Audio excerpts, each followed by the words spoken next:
తోడుకుని వచ్చారు. ఇది దేవుడు మనకిచ్చిన గొప్ప కృప.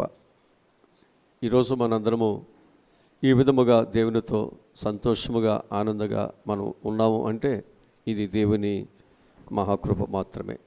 అందుకు మనం దేవుణ్ణి స్తుతిస్తున్న, ఆయనని గణపరుస్తున్న ఆయన రుణాన్ని మనము తీర్చలేం.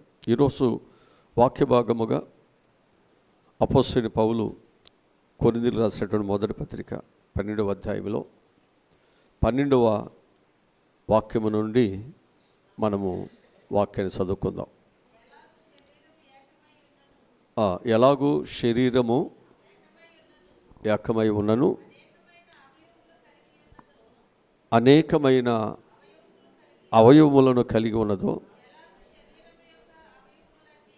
ఎలాగూ శరీరము యొక్క అవయవములన్నీ అనేకమై ఉన్నను ఒక శరీరమై ఉన్నవో,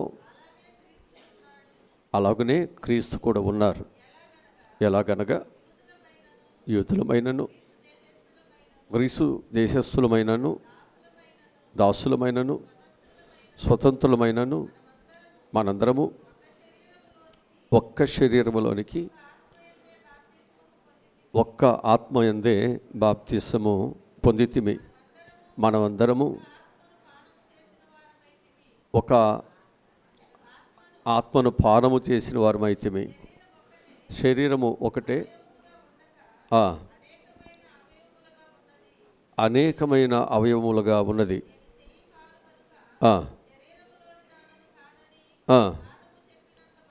పాదము చెప్పినంత మాత్రాన శరీరములోనిది కాకపోలేదు.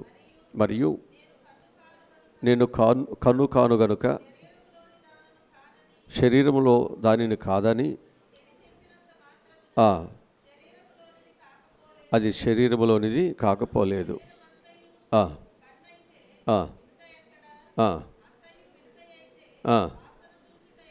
అవును, ప్రతిదానిని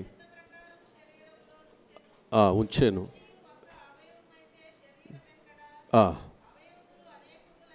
అవయములు అనేకమైనను శరీరం మాత్రం ఒకటే కనుక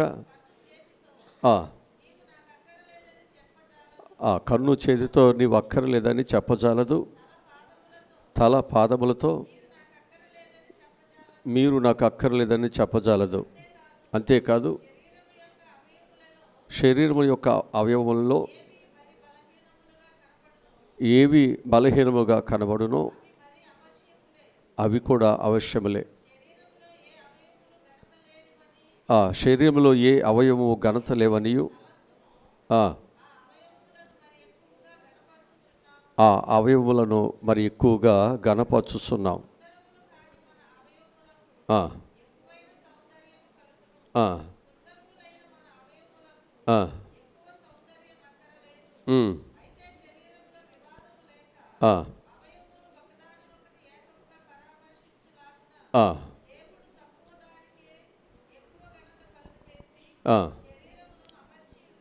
హల్లెలూయా. చాలా విషయాలు ఉన్నాయి, అవసరమైనప్పుడు దాన్ని చదువుకుందాం. ఎందుకంటే అది 31 వరకు ఈ విషయాల మీదే చాలా స్పష్టంగా అపోస్తలుడైన పౌలు చెబుతున్నాడు. ఎందుకు ఈ శరీరాన్ని సంఘంలో చెప్పాల్సి వస్తుందంటే, ఈ శరీరాన్ని ఒక మాదిరిగా సంఘానికి చూపిస్తున్నాడు. ఈ శరీరములో అనేకమైన అవయవాలు ఉన్నప్పటికీ ఏది ఒకదాన్ని ఒకటి కాదనటానికి వీలు లేకుండా అన్నీ కలిసి ఏ విధముగా శరీరములో ఒకే శరీరముగా కలిసి పనిచేస్తున్నాయో, అట్లాగే సంఘములో కూడా దేవుని యొక్క బిడ్డలుగా మనం కూడా ఏం చేయాలంటే క్రీస్తు ద్వారా ఒకే ఆత్మ సంబంధమైన బిడ్డలుగా మనందరం కూడా రక్షించబడ్డాం. ఒకే బండలోది త్రాగినట్లుగా వారు ఒకే పానీయాన్ని వారు త్రాగినట్లుగా మరి మనందరము కూడా ఏం చేస్తున్నామంటే దేవుని యొక్క బిడ్డలుగా మనందరము ఆయన యొక్క శరీరములో, ఆయన యొక్క రక్తములో మనందరము పాలిభాగస్తులు అవుతున్నాం. అంటే అనేకులమైనటువంటి మనము కూడా అనేక కుటుంబాల నుంచి వస్తున్నాం, అనేక రకాలైనటువంటి పరిస్థితుల నుంచి వస్తున్నాం. అక్కడ యూదుడని, గ్రీసు దేశస్థుడని, దాసుడని, లేకపోతే యజమాడని, లేకపోతే గొప్పవాడని పేదవాడని భేదమేమీ లేదు. అందరు కలిసి ఏం చేయాలి అంటే ఒకే దేవునిని మనం ఆరాధన మనం చేస్తూ ఉంటున్నాం. లోకములో అనేక మంది ఉన్నప్పటికీ కూడా వారందరూ కూడా దేవుని యొక్క పిల్లలై ఉన్నారు. అందుకే వీరందరూ కూడా ఏం చేయాలి అంటే దేవుని యొక్క బిడ్డలుగా మనందరము కూడా దేవుని కొరకు ఇక్కడ మన పనిని మనం చేయాలి. అంతే తప్ప తల ఒకవేళ కాలు నీతో నాకు పని లేదు అన్నట్లుగా, లేతే కన్నుతో నాకు పని లేదన్నట్లుగా, చేతులతో నాకు పని లేదన్నట్లుగా మనం ఇక్కడ ఎవరితో నాకేం పని లేదు అన్నట్లుగా మనం ఇక్కడ ఉండటానికి వీల్లేదు. ఎందుకనంటే కన్నుకు ఏ ఇబ్బంది వచ్చినా శరీరం అంతా బాధపడుతుంది, లేదా కాలుకి ఏ ఇబ్బంది వచ్చినా శరీరం అంతా బాధపడుతుంది. అట్లాగే సంఘములో ఉన్నటువంటి మనందరము కూడా ఎవరికి ఏ చిన్న బాధలు వచ్చినా, ఎవరికి ఏ చిన్న కష్టం వచ్చినప్పుడు కూడా మనందరం కలిసి ఏం చేయాలంటే మనం చాలా దుఃఖముక్కులుగా వారి క్షేమము కొరకు మనం దేవుని ఎదుట ప్రార్థనలు చేయవలసిన అవసరత మనందరి మీద ఉంది. అందుకే సంఘము ఏమని చెబుతున్నాడు అంటే మనం ఐక్యత కలిగి జీవించాలి అని హెచ్చరిక చేస్తున్నాడు. ఒక చిన్న కుటుంబంలోనే ఐక్యత కొరకు చాలా ప్రయాసపడుతున్నాం. భార్యాభర్తలు, 2 పిల్లలు లేదా 3 పిల్లలు, వీటిలోనే ఎన్నో ద్వేషాలు. పెద్దవాడిని చూస్తామంటాడు, చిన్నవాడిని చూస్తారంటారు, లేతే భార్య మరొక విధంగా, భర్త ఒక విధంగా. ఆ చిన్న కుటుంబంలోనే ఐక్యత లేనటువంటి జీవితాలు మన జీవితాల్లో ఎన్నో చూస్తూ, ఐక్యత లేకపోతే ఎంత నష్టం వస్తుందో, ఐక్యత లేకపోతే సమాధానం ఏ విధంగా వారి జీవితంలో లేకుండా పోతుందో, ఐక్యత లేకపోతే వారి యొక్క అభివృద్ధి అనేటువంటిది వారు ఏ విధముగా వారు కోల్పోతుంటున్నారో, ఈ ఐక్యత లేకపోవటం బట్టి వారి యొక్క జీవితాలు బజారుకు వచ్చేస్తున్నాయి. పలసనైపోతున్నారు, వారి జీవితాలు నష్టమైపోతున్నాయి. ప్రజల దృష్టిలో వారి యొక్క జీవితాలు చాలా సులుకనైపోతూ ఉంటున్నాయి. అందుకే మన యొక్క జీవితాలలో మనం సులుకును కాకుండా మన జీవితాలు ఒక బలముగా, ఒక ఆశీర్వాదకరముగా మన జీవితాలు ఉండాలనే దేవుడు ఏమంటున్నాడంటే, నువ్వు సంఘములోనికి వచ్చిన తరువాత నువ్వు ఎలా ఉండాలంటే ఐక్యత కలిగి మనం ఉండాలి. ఎవరు త్రోసివేయటానికి, ఎవరు తక్కువ అని అనటానికి వీల్లేదు. ఎవరు తక్కువ కాదు. మనందరము కలిసి దేవుని పని చేయటానికి మనం వచ్చాం కనుక మనందరం ఏం చేయాలి? దేవుని పనినే మనం చేయాలి. అంతే తప్ప మీరెందుకు చేయాలి, నేనెందుకు చేయకూడదు, మీరేంటి అన్నటువంటిది మనం ఎక్కడ కూడా మనము విభేదించటానికి, లేకపోతే దేవుని యొక్క సన్నిధిలో వాక్యానికి వ్యతిరేకంగా మనం మాట్లాడటానికి వీలు లేదు. మనందరం కలిసి ఇక్కడ బ్రతకటానికి, ఒకే దేవుని పిల్లలుగా ఆరాధించడానికి ఆయన ఇంట్లోకి మనందరం ఇక్కడికి వచ్చాం కనుక ఇప్పుడు మనం ఏం చేయాలంటే మన తండ్రి ఏది చెబితే పిల్లలు అదే వినాల్సిందే. గృహములో తండ్రి ఏది చెబితే ఆ విధముగా కుటుంబం విన్నప్పుడే ఆ కుటుంబం క్షేమంగా ఉంటుంది. ఆ పెద్దవాళ్ళని మనం గౌరవించలేనప్పుడు మా జీవితాలు ఆశీర్వాదకరముగా ఉండలేవు. అందుకు వాక్యం ఏం చెబుతుందంటే, సహోదరులు ఐక్యత కలిగి ఉండుట ఎంత మేలు, ఎంత మనోహరము. కనుక ఐక్యతలో మేలుంది, ఐక్యతలో మనోహరం అనేది ఉంటుంది. అందుకే మనందరిని కూడా ఏం చేస్తున్నాడు అంటే, దూరస్థులమైన మనము పాపములో ఉన్నాం, శాపములో ఉన్నాం, రకరకాల మార్గాలు మన జీవితాల్లో ఉన్నాయి. దేవుడు తిరిగి ఎక్కడికి తీసుకొచ్చాడంటే ప్రభు యొక్క మార్గములోనికి తీసుకొచ్చాడు, సత్యమైన మార్గంలో తీసుకొచ్చాడు, యథార్థమైన మార్గంలో తీసుకొచ్చాడు, నీతి అనేటువంటి మార్గంలో తీసుకొచ్చాడు. ఇప్పుడు మనందరము కూడా ఆ మార్గంలో వెళుతున్న మనందరము కూడా ఆ మార్గమును బట్టి, ఆ సత్యమును బట్టి మనందరము కూడా ఒకే శరీరముగా మనందరం అంగీకరించాలి. మనందరం ఒకే శరీరముగా అంగీకరించాలి. పేతురుతో ఒక మాట అంటాడు, ఆత్మ సంబంధమైన మందిరముగా కట్టబడటానికి దేవుని పిల్లలు అనేటువంటి వారందరూ ఒక్కొక్కరు ఒక్కొక్క రాయిగా మందిరము కట్టడానికి మనందరము కూడా అతకబడాలి. మనందరం కూడా ఏం చేయాలి? సజీవమైన రాళ్ళలాగా ఆత్మ సంబంధమైన మందిరము కట్టడానికి మనందరము కూడా ఒకరిని ఒకరు కలుసుకోవాలి, ఒకరికొకరు అతకబడాలి. ఆ మనసు మనలో ఉన్నప్పుడే మందిరము కట్టబడుతుంది. ఒక్క రాయి బేసికిన నీతో నాకేంటి, నిన్నెందుకు మోయాలి అన్నటువంటి ఆ భావంగానే ఉన్నట్లయితే ఆ వరుస క్రమము పైకి ఎదగలేదు. అది కూల్చివేయటానికి, అంటే దేవుని యొక్క చిత్తము అక్కడ జరగకుండా ఆపుచేయటానికి నీ మనస్సాక్షి కదా, నీ వ్యతిరేకతే కదా, నీవు లోబడినటువంటి స్థితే కదా, వాక్యానికి వ్యతిరేకముగా ఉన్నటువంటి స్వభావమే కదా. అందరూ ఒక విధంగా వెళుతుంటే నువ్వు ఒక్కరిపై ఎందుకు వేరే విధంగా వెళ్ళాలి? అందరూ ఒక విధంగా నీవు సంఘక్షేమ కొరకు ఆలోచిస్తుంటే నీవెందుకు వేరే విధముగా దానిని మనం ఎందుకు తీసుకోవాలి? కనుక మన యొక్క జీవితాల్లో ఏంటి అంటే కలిసి ఉంటే కలదు సుఖము. కనుక మన జీవితాలు మనం కలిసి ఉందాం, దేవునితో కలిసి ఉందాం. కలిసి ఉండటానికి దేవుడు మనల్ని ఈ స్థలంలోనికి దేవుడు పిలుచుకున్నాడు. కనుక దేవుని యొక్క పిల్లలుగా ఆయన మాట వినటానికి బద్ధులమై మనం ఉండాలి. ఆ విషయాన్ని ఇక్కడ చెబుతూ వస్తున్నాడు. కనుక ఐక్యత గురించి ఆయన ఏమి హెచ్చరిక చేస్తున్నాడో సంఘానికి కొన్ని విషయాలు మనం నేర్చుకుందాం. మొదటగా మనం చూసినట్లయితే ఐక్యత వలన క్రీస్తు శరీరము సంపూర్ణమవుతుంది. ఐక్యత వలన దేవుని యొక్క శరీరము ఏమవుతుంది? సంపూర్ణమవుతుంది. వాక్యములో నుంచి ఎఫెసీయులకు రాసిన పత్రిక 4వ అధ్యాయము 13వ వాక్యాన్ని చదువుదాం. ఎఫెసీయులకు రాసిన పత్రిక 4వ అధ్యాయము 13వ వచనం. పరిశుద్ధులు సంపూర్ణులగునట్లు క్రీస్తు శరీరము క్షేమ అభివృద్ధి చెందుటకును పరిచర్య ధర్మమును జరుగుటకును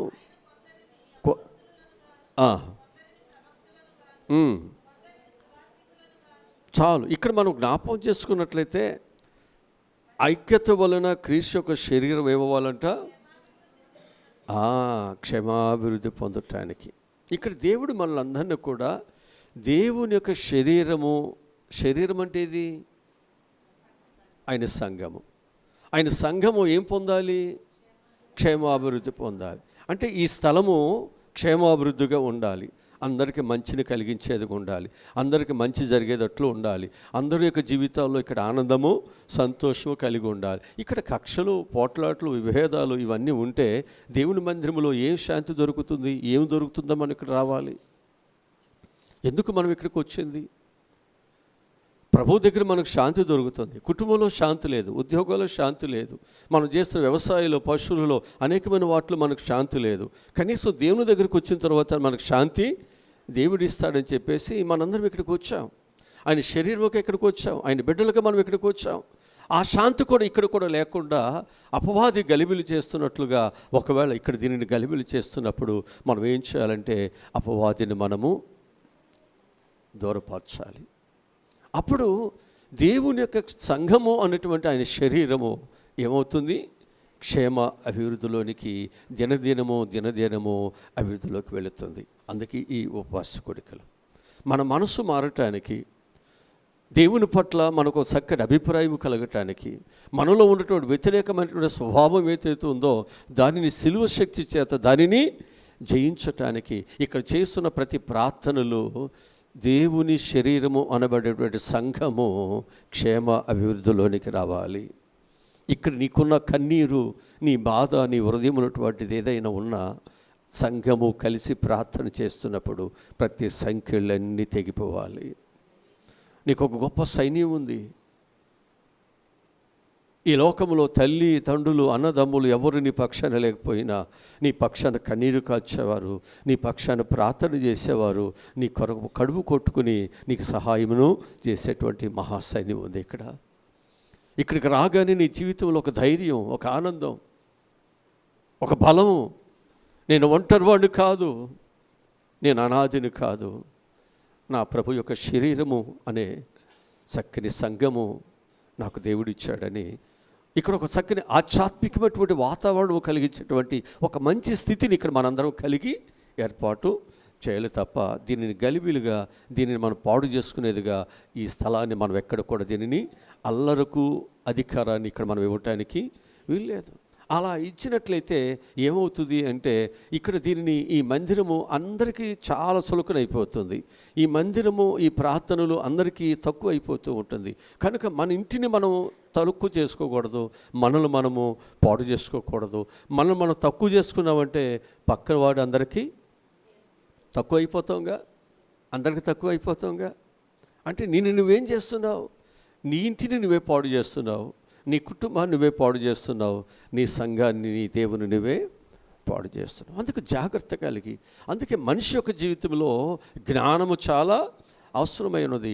ఈ జ్ఞానము నిన్ను ఏం చేస్తుందంటే అజ్ఞానములోనికి, బుద్ధిహీనమైనటువంటి పరిస్థితుల్లోనికి, బుద్ధిహీనమైన స్నేహితుల్లోనికి, బుద్ధిహీనమైనటువంటి పరిస్థితుల్లోనికి మనం వెళ్ళకోకుండా ఏది తప్పో ఏది మంచో గ్రహించేటువంటి వారిగా నేను సరైన మార్గంలో నడిపించేది. అందుకే సంఘానికి జ్ఞానము అవసరమై ఉన్నది. గత రాత్రి చెప్పాను, జ్ఞానము అవసరమై ఉన్నది.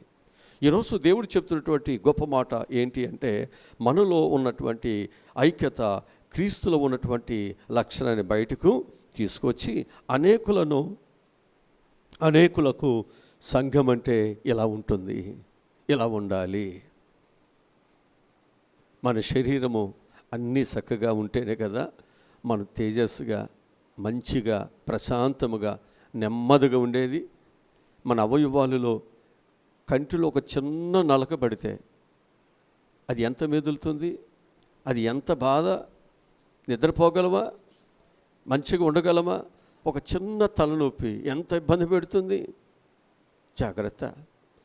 మన జీవితాల్లో దేవుని యొక్క శరీరము అనేటువంటిది క్షేమాభివృద్ధి పొందే విషయాల్లో నువ్వు ఒక నలకగానో, ఒక తలనొప్పుగానో, ఒక జ్వరముగానో ఇబ్బందిగానో ఉండొద్దు. ఇది క్షేమాభివృద్ధి పొందటానికి నీ వంతు నువ్వు ప్రార్థన చేయాలి.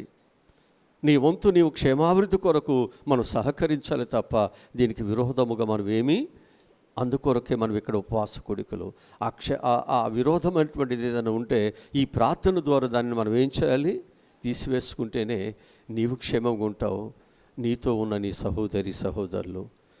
దేవుడు స్వరక్తము చేత సంపాదించబడిన క్షేమము, ఆ సంఘము కూడా క్షేమముగా ఉంటుంది.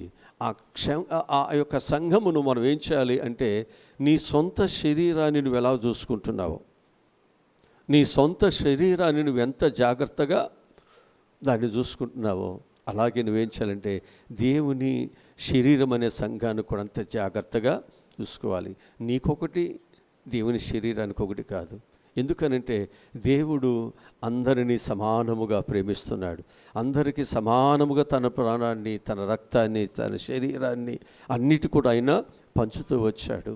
కనుక ఆయనలోకి వచ్చిన మనము, ఆయన బిడ్డలు మనం చెప్పుకునేటువంటి మనలో ఎందుకు ఈ స్వార్థం, మనలో ఎందుకు ఈ విభేదాలు, మనలో ఎందుకు ఎదుటివారిని తక్కువ చేయటం, మనకెందుకు ఎదుటివారిని కంటే మనం అసూయ, ద్వేషం మనకెందుకు? కనుక మన దేవుని యొక్క పిల్లలుగా మన యొక్క జీవితాలు ఎలా ఉండాలి అంటే, దేవుడు మనకి ఏదైతే బాట వేశాడో ఆ బాటలో మనము నడుచుకోవాలంతే. దేవుడు చెప్పే ప్రతి మాట మనం వినాలి. వినుట వలన మనకు విశ్వాసము, ఆ విశ్వాసం వలనే దేవుని కొరకు గొప్ప కార్యాలు చేయగలుగుతాం. అందుకే ఇక్కడికి దేవుడు నిన్ను పిలుస్తున్నాడు. ఇక్కడైనా నువ్వు దేవుని మాట విని సరి చేసుకుంటావని, ఇక్కడైనా దేవునికి లోబడి నీ జీవితంలో దేవుని కొరకు నీకు ఇచ్చిన సమయాన్ని ఒక ఆశీర్వాదకరముగా దాన్ని మలుచుకుంటావని. దినములు చెడ్డవి, సమయమును ఇప్పటికే చాలా జరిగిపోయింది అంటాడు కదా. పొట్టు గాలికి ఎగిరిపోతున్నట్లు మన కాలము, మన వయసు ఇప్పటికే చాలా గతించిపోతుంది. ఇప్పటికన్నా మన మనసు మారాలే. ఇప్పటికన్నా దేవుని యొక్క బిడ్డగా మన సంఘం యొక్క క్షేమం కొరకు మనం ఏం చేయాలి, ప్రయాసపడాలి. ఇది మనకు బాధ్యత. ఇది మన బాధ్యత. ప్రతి ఒక్కరూ ఒక బాధ్యతగా ఎప్పుడైతే మన దేవుని పనిని మనం చేయగలుగుతున్నామో తప్పకుండా దేవుడు మనకు సహాయాన్ని దయచేస్తాడు. ఇక రెండవదిగా మనం చూసినట్లయితే ఐక్యత దేవుడితోడు ఉండేలాగా చేస్తుంది. ఐక్యత ఏం చేస్తుంది? దేవుడు మనకు తోడుగా ఉండేటట్లు చేస్తుంది. వాక్యములో కొరింథీయులకు రాసినటువంటి 2వ పత్రికలో 13వ అధ్యాయము 11వ వాక్యాన్ని చదువుదాం. తుదకు సహోదరులారా సంతోషించుడి, సంపూర్ణులై ఉండుడి, ఆదరణ కలిగి ఉండండి,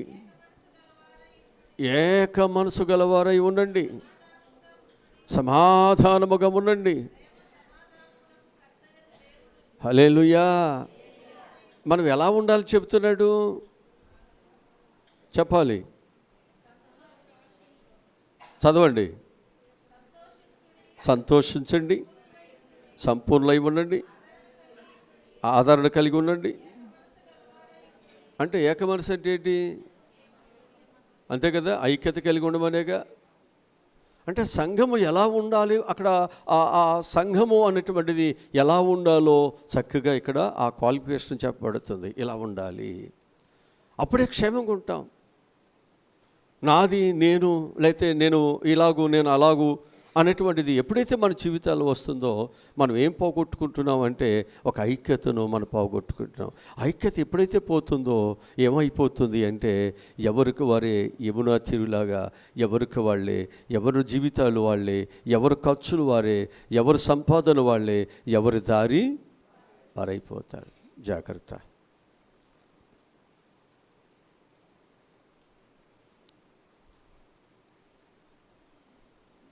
నేను ఒక రియల్ స్టోరీని నేను విన్నాను.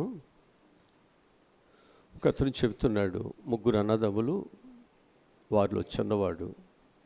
పెద్దవాళ్ళట ఆయనకి పెద్ద అమౌంట్ డబ్బులు ఇవ్వాల్సి వచ్చారట. అయితే వాళ్ళని వీళ్ళని అడుగుతున్నా ఇవ్వట్లేదంట. స్నేహితులతో అడిగించాడంట, బంధువులతో అడిగించాడంట.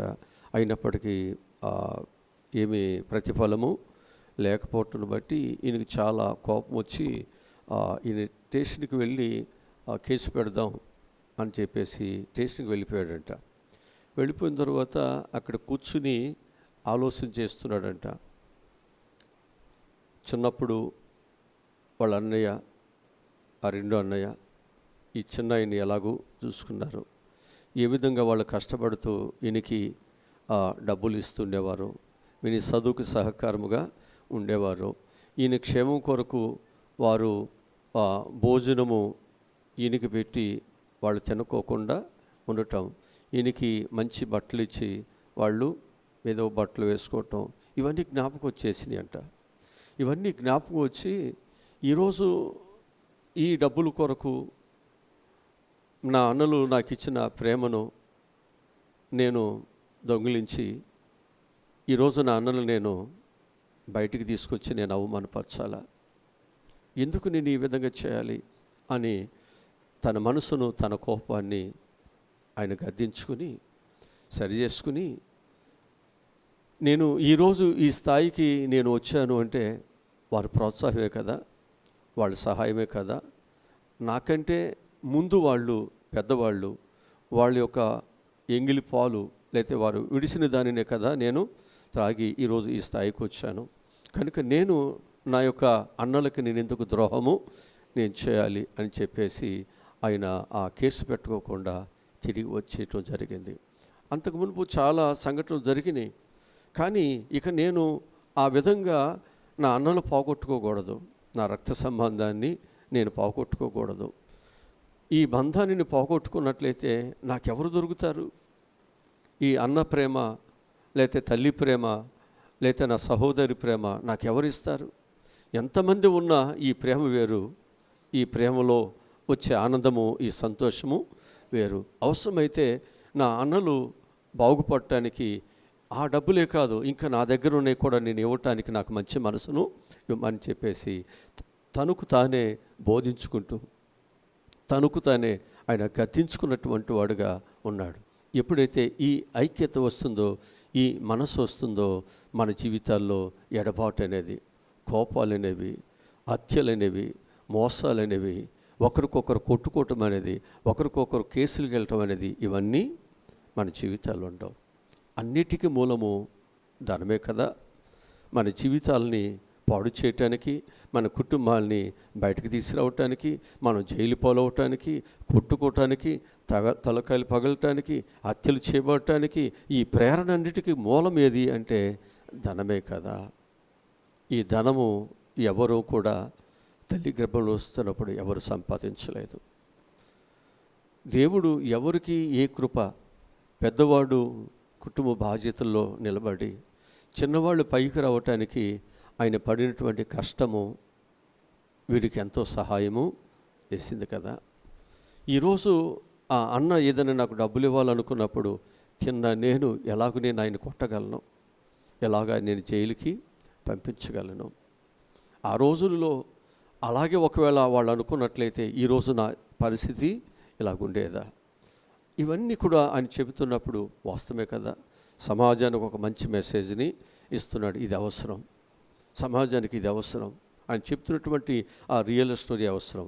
అందుకే ప్రభు కూడా చెబుతూ ఉంటున్నాడు, సహోదరులు ఐక్యత కలిగి ఉండుట ఎంత మేలు, ఎంత మనం. ఇక్కడ మనందరము కూడా సహోదరులు, మనందరము కూడా అన్నదమ్ములు, అక్క చెల్లెలు, దేవుని యొక్క పిల్లలు.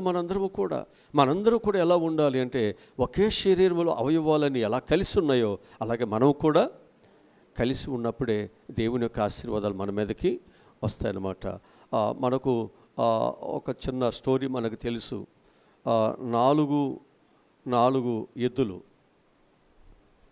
సింహము పులులు ఏవి రాకుండా 4 దిక్కుల అవి కాసుకుని ఉన్నంత వరకు, ఏది కూడా అవి కలిసి ఉన్నంత వరకు ఏది కూడా వాటిని దాడి చేయలేకపోయాయి. ఎప్పుడైతే వీటిలో ఒకదానికి నాకెందుకు అని చెప్పేసి స్వార్థం వచ్చిందో, అది ఏం చేస్తుందో తెలుసండి, ఒక్కొక్క దాని మీదకి అది దాడి చేయటము ప్రారంభిస్తుంది. చివరాఖరికి కూడా దాని మీద కూడా దాడి చేస్తుంది. అంటే మనం కలిసి ఉన్నప్పుడు ఏది మనకు హాని అనేది జరగకూడదు. అదే మనందరం కలిసి లేనప్పుడే హాని అనేటువంటిది అపవాది మన ఇంట్లోకి కానీ మన హృదయంలోని కొన్ని ప్రవేశించి మన జీవితాలు పాడు చేయడానికి గల కారణం అవుతుంది. అందుకు దేవుడు చెప్పేది ఏంటంటే, నీ యొక్క జీవితంలో మరొకరికి అవకాశం అనేది రాకోకుండా నీవు ఐక్యత కలిగి ఉండటం అనేది నీకు మంచిది, నీ జీవితానికి నా జీవితానికి మంచిది అనేటువంటి విషయాన్ని పౌలు సంఘానికి చాలా చక్కగా తెలియజేస్తూ ఉంటున్నాడు. ఎవరైతే ఐక్యత కలిగి ఉంటారో దేవుడు తప్పకుండా ఉంటారు. ఉదాహరణకు మనం చూసినట్లయితే ఇశ్రాయేలు ఎప్పుడు కూడా దేవునితో వారు ఏం చేసేవారంటే ఐక్యత కలిగి వారు ఉండేటువంటి వారు. అందుకే దేవుడు వారికి తోడుగా ఉండేటువంటి వారు. ఈరోజు దేవుడు నీకు నాకు తోడుగా ఉండాలంటే మనం కూడా ఐక్యత కలిగి ఉండాల్సిందే. ఇవాళ మనము ఇశ్రాయేల్ దేశాన్ని మనం చూస్తున్నామంటే వారు ఎంత ఐక్యతగా ఉంటారు, వారి జీవితాలలో వారు ఎంతగా వారు కలిసి, అక్కడ స్త్రీ పురుషుడు అనే భేదమేమీ లేకుండా అందరూ కూడా యుద్ధం చేస్తారు. వారి దేశం కొరకు వారు ప్రాణము పెట్టడానికి బద్ధులై ఉంటారు.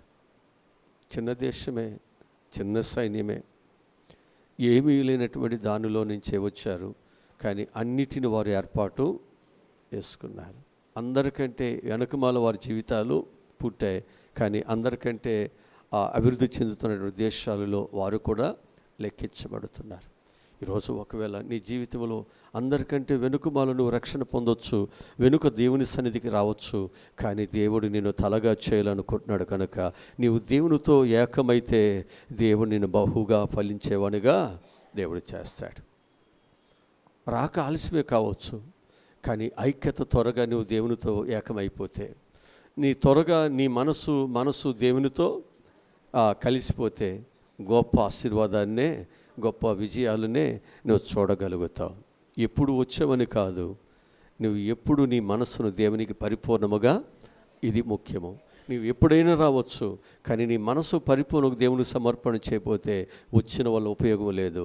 నీ వచ్చిన తర్వాత వెంటనే దేవునితో నీవు సహవాసం చేస్తే, నీ మనసును పరిపూర్ణముగా నీ దేహమంతటి దేవునికి అధికారానికి అప్పగించుకున్నట్లయితే దేవుడు నేను గొప్ప విజయాలతో దేవుడు ముందుకి ఆయన తీసుకువెళ్తారు అని చెప్పి మీకు జ్ఞాపకం చేస్తూ ఉన్నాను. ఇక మనం మూడవదిగా మనం చూసినట్లయితే ఐక్యత గొప్ప ప్రార్థన జీవితాన్ని మనకిస్తుంది. ఐక్యత ఏమిస్తుంది? గొప్ప ప్రార్థన జీవితాన్ని ఇస్తుంది. అపోస్తుల కార్యగ్రంథము 1వ అధ్యాయము 14వ వచనాన్ని వాక్యాన్ని మనం చదువుకుందాం. అపోస్తుల కార్యగ్రంథము, మీరందరూ వీరితో కూడా కొందరి స్త్రీలను, యేసు తల్లి అయిన మరియయు ఆయన సహోదరులను ఏక మనసుతో ఎడతెగక ప్రార్థనలు చేస్తూ ఉన్నారు. కావాలి మనకి దేవుని పరిచర్య బలంగా సాగాలి, సేవకుడు బలంగా ముందుకు వెళ్ళాలి అంటే ఆ సేవ కొరకు, ఆ పరిచర్య కొరకు వెనుకమాల ఎవరుండాలి?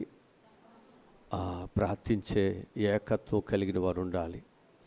దేవుని పని జరగాలి అంటే ఏకత్వం అనేది చాలా అవసరమై ఉంది.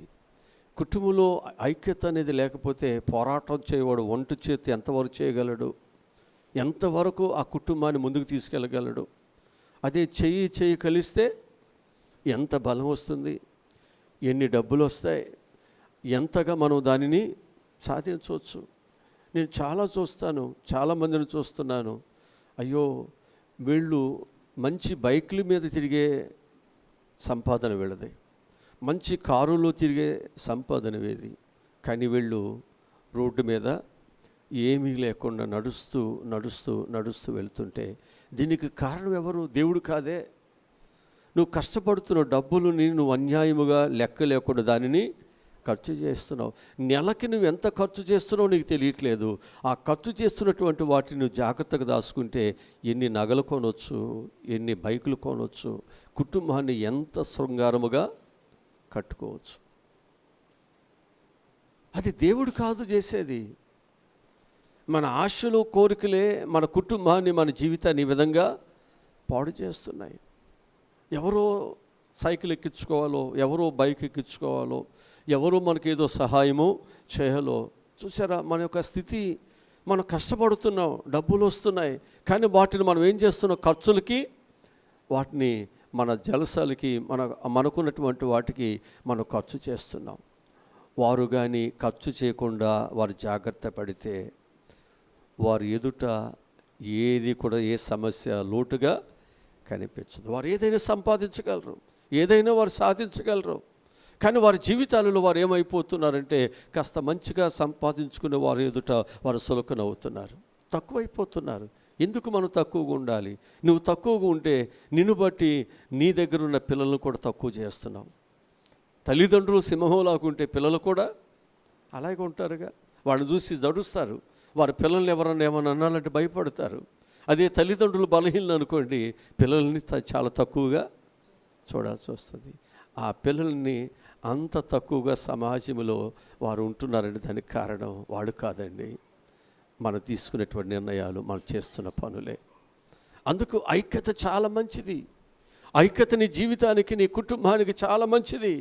దాని కొరకు మనం ఏం చేయాలి అంటే మనం ఐక్యత కలిగి మన ప్రార్థనలు మనం చేయాలి. అందుకే ఒకవేళ తప్పిపోతే ఎవరైనా వారి కొరకు మనం ఏం చేయాలి? ప్రార్థనలు మనం చేయాలి. అంతే, వారి కొరకు మన ప్రార్థనలు మనం చేయాల్సిందే. ఈ సౌండ్ పొల్యూషన్ కొరకు మొన్న టేస్ట్కి వెళ్ళినప్పుడు నేను వాళ్ళని చూస్తే నాకేం కోపం రాలేదు, కానీ వీళ్ళు ఏంటి పిచ్చి పనులు చేస్తున్నారు, చాలా బాధ వేసింది. అందుకే నేను వాళ్ళ పేర్లు కూడా మీ దగ్గర చెప్పలేదు. మంచివాళ్లే, కానీ కొన్ని పద్ధతులు వారి జీవితాల్లో వారికి చెడు మచ్చ అనేది తెచ్చుకుంటున్నారు. మనం కలిసి పనిచేస్తే దేవుని ఆశీర్వాదాలు ఖచ్చితంగా మన మీదకు వస్తాయి. అందుకంటాడు మనము దూరస్తులమైన మనం కలిసి మనం పనిచేయాలి. దేవునికి ఎప్పుడు మనం ఆటంకంగా ఉండకూడదు. అందుకే నేను వారి క్షేమం కొరకే నేను ప్రార్థన చేస్తున్నాను. మనం అంతే చేయాలి. మనం దేవుని ఎరుగున్నాం, వారు ఒకవేళ తెలియట్లేదు, వాళ్ళందరూ చర్చికి వెళ్ళేవాళ్ళే, మళ్ళీ అందరూ చర్చికి వెళ్ళేవాళ్ళే. కానీ వారి జీవితాల్లో దైవం యొక్క కృప ఏంటో, దైవంతో మనం ఎలా నడుచుకోవాలో వాళ్ళకి తెలియట్లా, వారికి అర్థం కావట్లా. చర్చికి వెళుతున్నాం అన్నటువంటి పేరు మాత్రమే. అంటాడు కదా, జీవిస్తున్నామన్న పేరు మాత్రమే ఉన్నది, కానీ మీరు మృతులై ఉన్నారు. అంటే వారి యొక్క జీవితాల్లో వారు దేవుని వాక్యాన్ని వారు సరిగ్గా అర్థం చేసుకోవట్లేదు, దేవుని కొరకు ఎలా బ్రతకాలో తెలియట్లేదు. మనందరం కలిసి ఈ విధముగా దేవుని యొక్క శరీరాన్ని క్షేమాభివృద్ధిలోనికి తీసుకువెళ్ళాలో తెలియట్లేదు. ఒక సంఘం ఇంకొక సంఘానికి ఏంటి, ఇంకొక సంఘం ఇంకొక పాస్టర్ గారికి ఏంటి, ఇలా ఒకరికొకరు ఏమవుతున్నారంటే యాంటీగా ఉండి ఒకరికొకరు ద్వేషించుకుంటూ ఉంటున్నాం. ఒకరు ఈ చర్చికి వస్తుంటే వీళ్ళ మీదే ఫైట్ చేస్తాం, వీళ్ళు ఏదో ఒక విధంగా చర్చికి లాక్కుపోవాలని. ఏంటి దీనివల్ల? ఇది దేవుని యొక్క శరీరంలో క్షేమాభివృద్ధి కలుగటానికి మనం చేసే ప్రయత్నం ఇది మంచిదేనా, ఇది సక్సెస్ఫుల్లేనా, ఇది దేవునికి ఇష్టమేనా? కనుక జాగ్రత్తగా మనకు ఒక ఆలోచన ఉంది, మనకు ఒక జ్ఞానం ఉంది. కేవలం మనం ఇక్కడికి వచ్చింది దేనికంటే దేవుని యొక్క క్షేమము, దేవుని యొక్క శరీరము క్షేమ అభివృద్ధి పొందటానికి మనందరము కూడా ఇక్కడ పనిని మనం చేయాలంతే.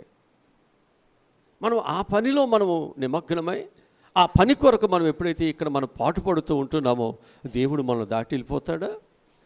మనకు దేవుడు సహాయం చేయకుండా దేవుడు ఇంకొకరు సహాయం చేస్తాడా? చెప్పండి.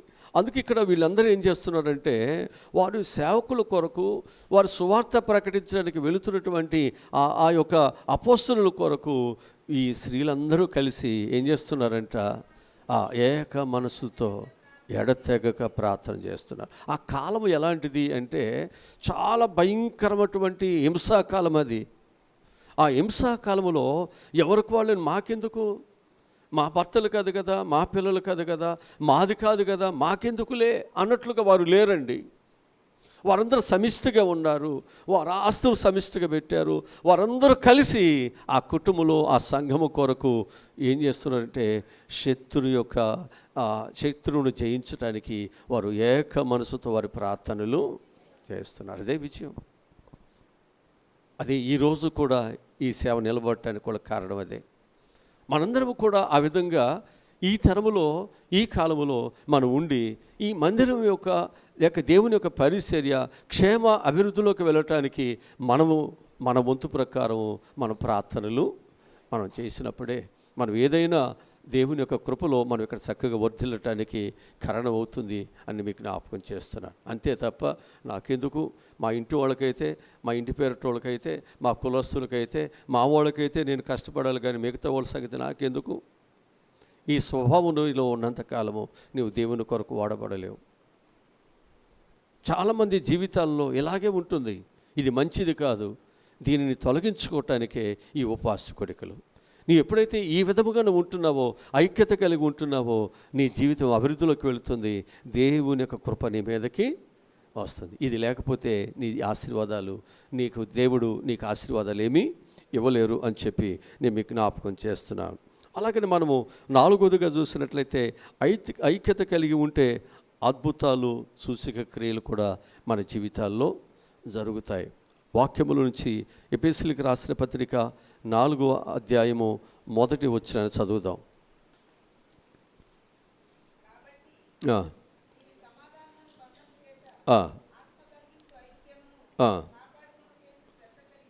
ఇప్పుడు మనం ఏం చేయాలి? మొదటి మాట ఏమన్నాడు అక్కడ? సమాధానము అనేటువంటి బంధము చేత, సమాధానం అనే బంధము చేత ఆత్మ కలిగించు ఐక్యమును కాపాడుకోవాలా. అసలు ఈ శ్రద్ధ ఉండి ఈ ఉపవాస కొడుకులు ప్రార్థన చేయాలా?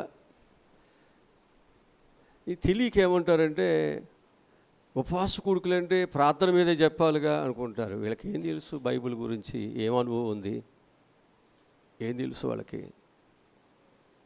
మనం దేని గురించి చెప్పాలి? దేవుడు మనకు ఒక ఐక్యతనిచ్చాడు ఆత్మకు. దీన్ని పాడు చేయటానికి అనేక ఆలోచనలు, తలంపులు, స్నేహాలు వస్తూ ఉంటాయి. ఇప్పుడు దీన్ని మనం ఏం చేయాలి? కాపాడుకోవటానికి ఏం చేయాలన్నాడు అక్కడ?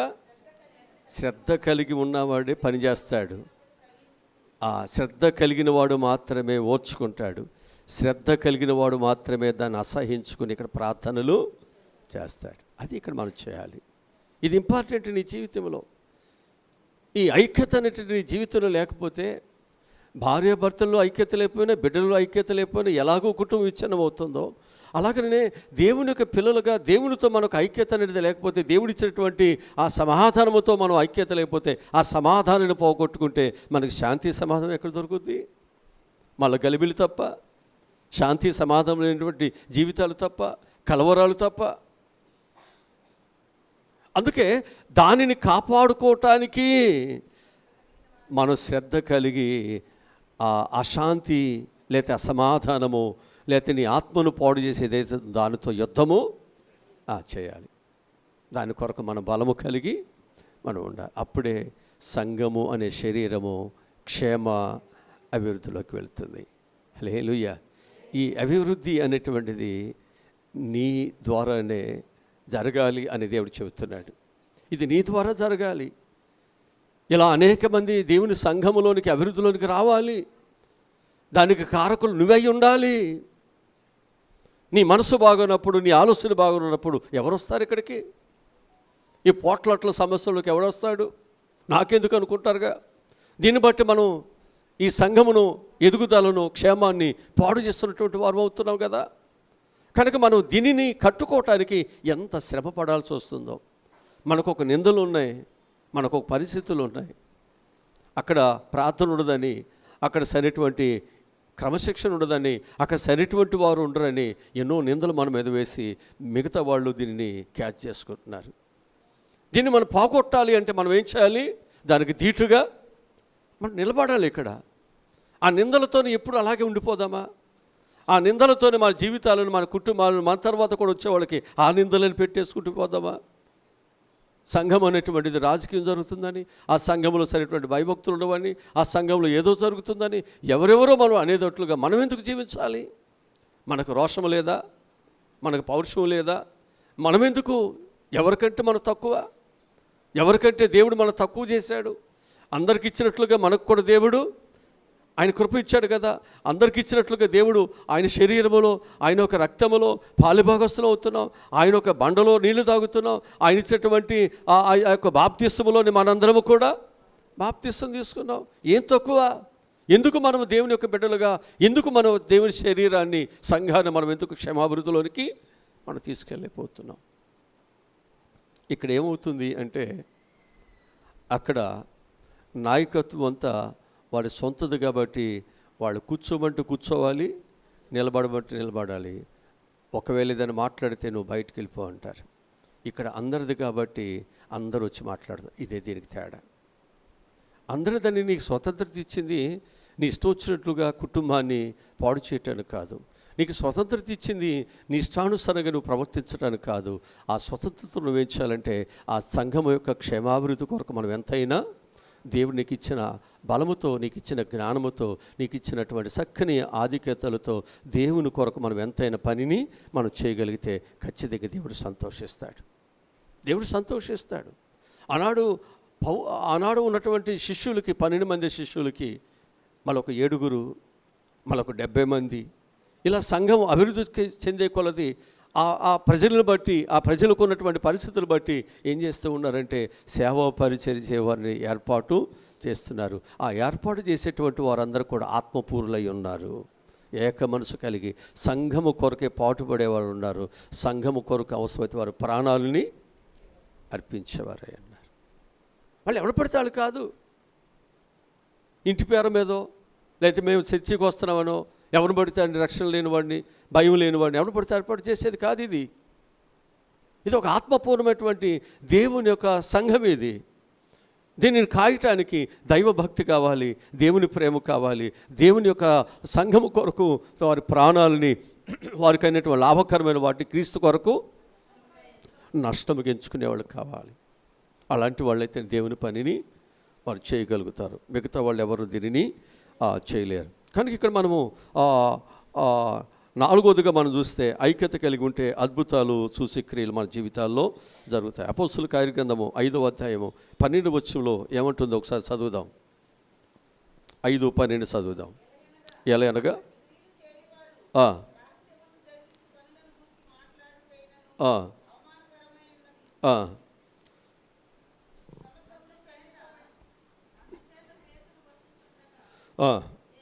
జనులు రోగులను వీధుల్లోకి తీసుకొచ్చి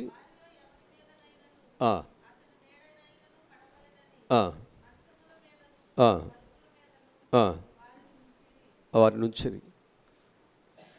అందరూ కూడా ఏం చేస్తున్నారు? అద్భుతాలు జరగాలని ఏం చేశారు?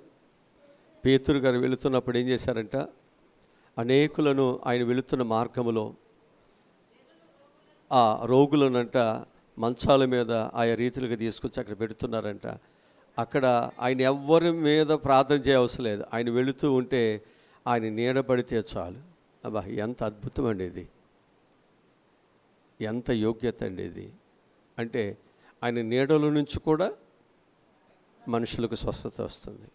అంటే నిలువెల్లా స్వస్థత కలిగేటువంటి జీవితాలే. వాళ్ళు ఉమ్మూసిన, వారు చూపు పడిన, వారు వస్త్రపు చెంగు ముట్టిన, వాడు నీడపడిన, వాడు ఆ ఇంట్లోకి వెళ్ళిన ఆశీర్వాదాలే. ఈ ఐక్యత వారి జీవితాలలో ఎన్నో స్వస్థతలను, వారి బలహీనతల నుండి విడుదల పొందడం జరుగుతూ వస్తుంది. ఆ విధంగా సేవకులను వారు గౌరవిస్తూ, సేవకులను వారు సన్మానిస్తూ, సేవకులకు వారు ఇచ్చేటువంటి ఆధిక్యతలను వారు సంపాదించుకుంటున్నారు. ఇక్కడ మనం చూద్దాం.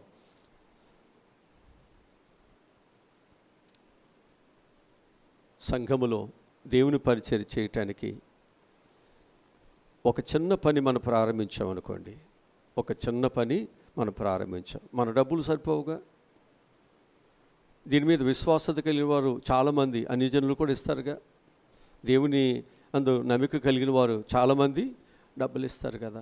అంటే ఇక్కడ మనం జ్ఞాపకం చేసుకుంటే, మనం ఈ ఐక్యత అనేటువంటి దానిలో కార్యము జరగటానికి అక్కడ ఒక్కరే సరిపోరు, మనం ఒక్కరే సరిపోవు, అనేకులు కూడా సహకారము మనకు అవసరం. ఆ విధానాన్ని మనం ఎప్పుడైతే మనం అనుసరిస్తున్నామో దేవుని పని జరగటానికి అనేక మంది దేవుని మందిరంలోనికి రావటానికి అవకాశం అనేది ఉంచబడుతూ ఉంటుంది.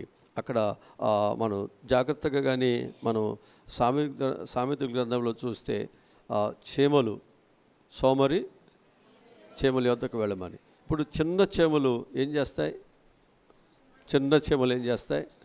పెద్ద దాని మీద కూడా దాడి చేస్తాయి.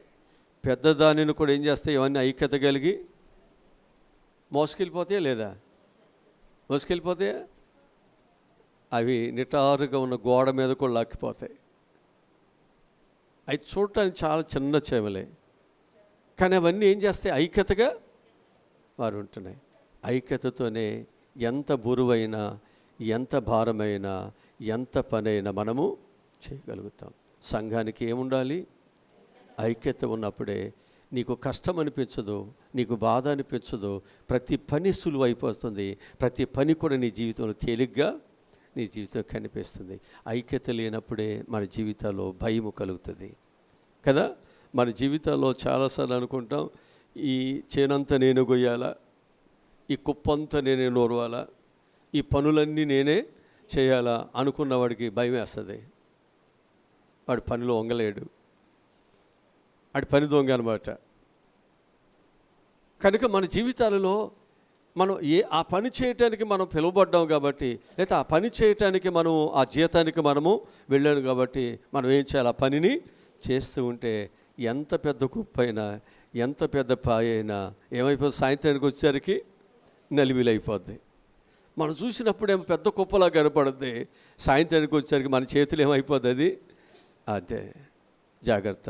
సంసారమైన పరిస్థితులైనా ఏమైనా ఒకవేళ నీకు భూతద్దంలా కనిపిస్తుందేమో, భయపడవద్దు. నీ జీవితంలో దానిని నువ్వేం చేయాలి? దేవుని కృపతో ప్రతి దానిని నీవు సాధ్యము చేయాలి. అందుకే దీనికి ఐక్యత అనేది చాలా అవసరమని చెబుతున్నారు. మనము మన మనసు దేవుని మనసు ఐక్యత, మన నోరు దేవుని నోరు ఐక్యత, మన కాళ్ళు దేవుని కాళ్ళతో ఐక్యత, దేవుని యొక్క రక్షణలు ఐక్యత, సిలువ మరణముల ఐక్యత, ఆయన సిలువ సువార్తను ప్రకటన చేసే వాటిలో ఐక్యత, ప్రార్థనలు ఐక్యత, అనేకుల యొక్క క్షేమం కొరకు ఐక్యత. ఎప్పుడైతే మనం ఇవన్నీ కలిగి మనం ప్రార్థన చేస్తున్నామో అనేకులకు స్వస్థతలు ఇక్కడ రావటం, అనేకులు బాగుపడిపోతారు.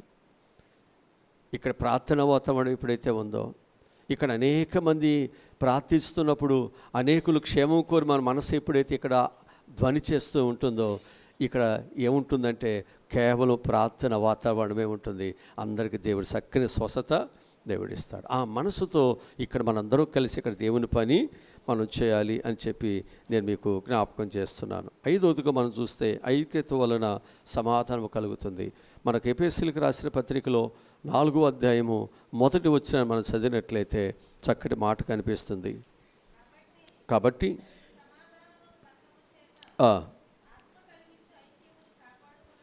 అది సమాధానమైనటువంటి బంధము చేత మనం ఏం చేయాలి? ఆత్మకు కలిగించేటువంటి ఐక్యమును మనం జాగ్రత్తగా కాపాడుకోవాలి. కనుక తండ్రి తనతో ఐక్యత కలిగి ఉండాలని ఎవరైతే అనుకుంటూ ఉన్నారో అట్టి వారందరూ కూడా ఏం చేస్తారంటే, ప్రభుని మనం సంపాదించుకోవటానికి మరి ఏ విధముగా ఆయన తన కుమారుని త్యాగము చేశాడో మనము కూడా ప్రభువును సంపాదించుకోవాలంటే మనం కూడా ఏం చేయాలండి? త్యాగములు మనం చేయాలి. అందుకే ఇక్కడ విడిచిపెట్టవలసిన వాటిని కొంచెము కూడా మనం దాచిపెట్టుకోకుండా వాటిని మనం ఏం చేయాలి?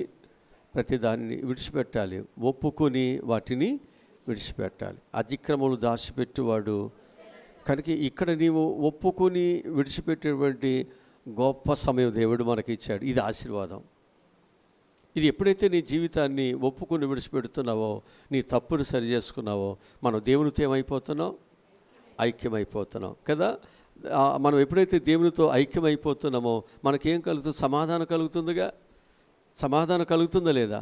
అప్పుడు దేవుడు నీకేమిస్తున్నాడు? సమాధానం అనేది ఇస్తున్నాడు. దేవునితో ఐక్యం లేకపోతే నీకు సమాధానం ఎలా వస్తుంది? నువ్వు దేవుని మందిరానికి వస్తున్నావు కానీ దేవునితో ఉంటున్నావు, నువ్వు లోకంతో ఉంటున్నావు, ఆశలతో ఉంటున్నావు, శరీర సంబంధమైనటువంటి పరిస్థితుల్లోనే ఉంటున్నావు. అందుకే నీ జీవితంలో దేవుడు నీకు ఐక్యతని ఇవ్వట్లేదు. ఐక్యత రావాలంటే ఎవరితో ఉండాలి? సంబంధం దేవునితో ఉండాలి. ఇది మనం నేర్చుకోవాలి. ఇక్కడ నేను ఎవరితో ఐక్యత కలిగి ఉండటానికి వచ్చాను? ఇక్కడికి దేవునితో. ఆ దేవునితో ఐక్యత కలగటానికి ఏదైనా నాకు నా సంబంధాన్ని లేదా నా యొక్క ఐక్యతను పాడు చేసేది ఏదైనా ఉందా అంటే దాన్ని మనం ఏం చేయాలి? తీసేసుకోవాలి. అది ఎంత లాభకరమైన, అది నా దేవుని కంటే, నా దేవుని మందిరము కంటే అది నాకు యోగ్యమనేది నాకు అవసరం లేదు. అలా ఎప్పుడైతే మన యొక్క జీవితాల్లో దేవునితో మనము ఐక్యత కలిగి సమాధాన పడటానికి మన జీవితాలు ఉంటున్నాయో, సమాధానపరచబడేవారు ధన్యులు. వారు ఏం చేస్తారు? చూస్తారా? ఈరోజు మన జీవితాల్లో దేవుని చూడాలి. అయ్యా చూడు, నాకు చూపించంటే ఆయన చూపిస్తాడు నీకు. పాపం అంతా, దుర్మార్గం అంతా, ఈర్ష్య అంతా మన జీవితాలు కట్టలుగా పెట్టుకుంటే దేవుడు ఎట్లా చూపిస్తాడు? నీ పాపములు నా పాపములు దేవునికి కదా, నీ పాపములు నా పాపములు దేవునికి అడ్డుగా ఉన్నాయి కదా, దేవునికి ఎలా కనపడతాడు? కనిపిస్తాడా? ఇప్పుడు దీపానికి చుట్టూ మసి ఉంటే వెలుతురు బయటికి ఏం కనపడుతుంది? లోపల వెలుతురు ఉంది కానీ బయటికి రావట్లేదు. ఎందుకని? ఆ గ్లాసు లోపల డస్ట్ ఉంది, అది తుడిచేసుకోవాలి. అప్పుడు లోపల వెలుగుతున్న దేవుని ఆశీర్వాదాలు బయటికి నీ మీదకి వస్తాయి. నీకు అప్పుడు కనిపిస్తుంది. ఈ పాపం అనే దానిలో ఉన్నంతకాలం నీకు దేవుని ఆశీర్వాదాలు ఏం కనిపిస్తాయి? ఇక్కడ నువ్వు శుభ్రం చేసుకోవాలి, ఇక్కడ నువ్వు కడుక్కోవాలి. అప్పుడు నీ బిడ్డలకు నువ్వు చేస్తున్న ప్రతి ప్రార్థన ఆశీర్వాదం కలుగుతుంది. అప్పుడు నీ బిడ్డలకు మంచి జాబులు వస్తాయి, మంచి శాంతి దొరుకుతుంది, సమాధానం దొరుకుతుంది. నీకున్నటువంటి ప్రతి కన్నీరు దేవుడు తీసేస్తాడు. మనలో ఉన్న దుర్మార్గం అలాగే పెట్టుకుని నేను ఉపవాసం ఉన్నాను, నేను వచ్చాను అంటే ఆ చర్చలు ఏం జరగట్లేదంటే తప్పు దేవునిది కాదు, ఇక్కడ నాది కాదు. సరి చేసుకోవాల్సినటువంటి సమయం దేవుడు నీకు ఇచ్చినప్పుడు దానిని సరి చేసుకోకుండా నువ్వు దాన్ని కప్పిపెట్టుకుని పోతున్నావు కాబట్టి నీ జీవితంలో దేవుని ఆశీర్వాదాలు నువ్వు సంపాదించుకోలేకపోతున్నావు. కనుక ఒక మాట చెబుతాను, ఐక్యత ఆశీర్వాదాలు ఇస్తుంది. ఐక్యత ఏమిస్తుంది? ఆశీర్వాదం. కీర్తన గ్రంథం 133వ కీర్తన 1వ వచనంలో సహోదరులు ఐక్యత కలిగి ఉండుట ఎంత మేలు, ఎంతో మనోహారము. కనుక ఇక్కడ అబ్రహాము తన తమ్ముడిటువంటి లోతుతో ఎలా ఉన్నాడు? ఆయన ఉన్నాడా? ఈ నాతో పాటు వచ్చాడు, నాతో పాటు దీవించబడతాడు, నాతో పాటు ఎలా ఉన్నాడు? ఏమన్నా అసూయపడ్డా? చెప్పండి, అసూయపడ్డా? ఎలా ఉన్నాడు? పిలుపు ఎవరిది? వచ్చింది ఎవరు? ఆశీర్వదించబడుతున్నప్పుడు అబ్రహాం ఏం చేయాలి? నువ్వు నాతో పాటు రావగలపో అనాలి. వచ్చే నాట్లో నువ్వు కూడా దోసుకున్నావు, పంచుకున్నావు అని. కానీ అబ్రహాం ఏమీ అనలా. మరి మనలో ఒకరు మంచిగా ఉంటే, ఒకరు బాగుంటే అసూయ, ద్వేషం ఇవన్నీ మనలో ఉంటే ఆశీర్వాదాలు వస్తాయా? చెప్పండి. అప్పుడు ఇవన్నీ మనం ఏం చేయాలి? తీసేసుకోవాలంటే మనం ప్రార్థన చేసేటప్పుడు, అయ్యా నిలువెల్లా నేను ఒకరిని చూసి ఓర్చుకోనయ్యా, బిల్డింగుల మీద బిల్డింగులు నేనే కట్టుకోవాలయ్యా, బిర్యానీలని నేనే తినాలయ్యా, ఒకటి తింటే ఓర్చుకోలేనయ్యా, ఒకటి కట్టుకుంటే ఓర్చుకోలేనయ్యా, వీడి పొరుగు నుంచి వచ్చాడు పాస్టరు, వీడి తింటే ఎట్టా, వీడి కారులో తిరిగితే ఎట్టాగండి? ఈ మనసు మన దేవుని మందిరంలోకి వచ్చిన తర్వాత ఈ మనసు నీకు సరైందేనా? అసలు రక్షణ అనుభూతి అయినా? దేవుడేమన్నాడు? నాతో అంట కట్టబడినవాడు బహుగా. ఇప్పుడు దేవుని దగ్గరికి వచ్చిన వాళ్ళందరూ ఫలించాలిగా. ముందు వెనుకుంటుందండి ఆశీర్వాదాలు, ముందు వెనుకుంటుంది. నీ మనసు, నేను ఇందాక ముందే చెప్పాను కదా, నీ మనసు నువ్వు వచ్చింది కాదు, నువ్వు ఎప్పుడు నీ మనసును దేవునికి పరిపూర్ణముగా అది దేవుని ఆశీర్వాదాలు వస్తాయి. నువ్వు ఎన్ని సంవత్సరాలు వచ్చినా నీ మనసు దేవునికి దూరంగా వచ్చి లోకాలంతా నీ మనసులో పెట్టుకుంటే నీకు ఆశీర్వాదాలు ఎలా వస్తాయి? ఎలా దీవించబడతావు? కనుక నీవు దేవుని బిడ్డగా నీ జీవితాన్ని ప్రభుకి పరిపూర్ణముగా సమర్పణ చేయండి. ఖచ్చితంగా దేవుడు నీకు సహాయమును. ఆయన అన్యాయస్తుడు, ఆయన దగ్గర భేదాలు లేవు. తన యొద్దకు వచ్చిన వారందరికీ ఆయన సహాయమును చిత్త మనసు కలిగి ఉన్నాడు.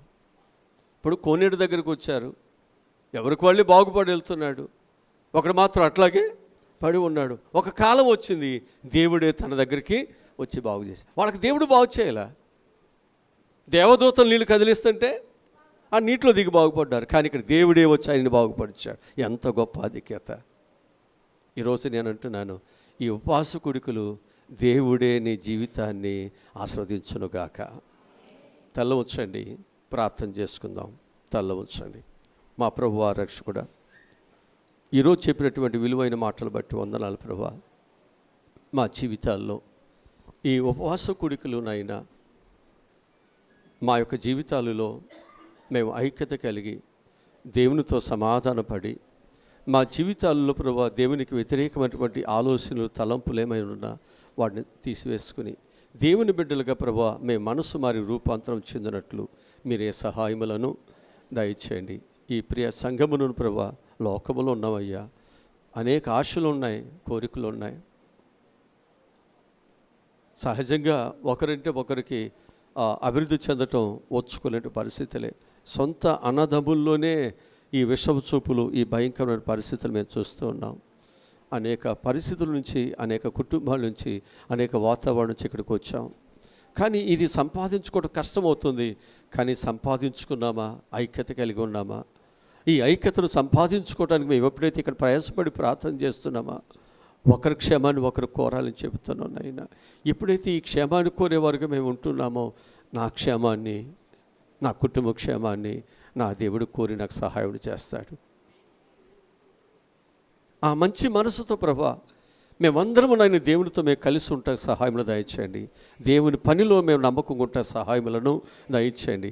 దేవుని పిల్లలుగా యథార్థత కలిగి ప్రభా మేము ప్రార్థన చేసుకోవటానికి మీరే సహాయములను దయచేయండి. ఈ స్థలమంతటి మీద ప్రభా నీ కృప పెట్టండి. ఈ స్థలములో ఉన్న ప్రతి ఒక్కరు ప్రభా చక్కని ప్రార్థనతో, చక్కని ఒప్పుకోలుతో, చక్కని దిద్దుబాటుతో, చక్కని దేవుని వాక్యానుసారంగా మా యొక్క జీవితాలు ప్రభా దేవుడు నడిపించాలని ఆశపడుతున్నప్పుడు వెనుదిరగకుండా విధేయత కలిగి నడుచుకోవటానికి లోబడేవాడుగా మా జీవితాలు ఉండటానికి సహాయములను దయచేయమని యేసు నామములో ఈ మనములు ఈ ప్రార్థనలు అడిగి పొందుకుని ఉన్నాము తండ్రి, ఆమేన్. మన పరమ తండ్రి అయిన దేవుని ప్రేమ, పరమరక్షకునటువంటి యేసు క్రీస్తు వారి యొక్క దైవకృప, పరిశుద్ధాత్ముని నిత్య కాపుదల భద్రత సదాకాలముతోడే ఉండునుగాక.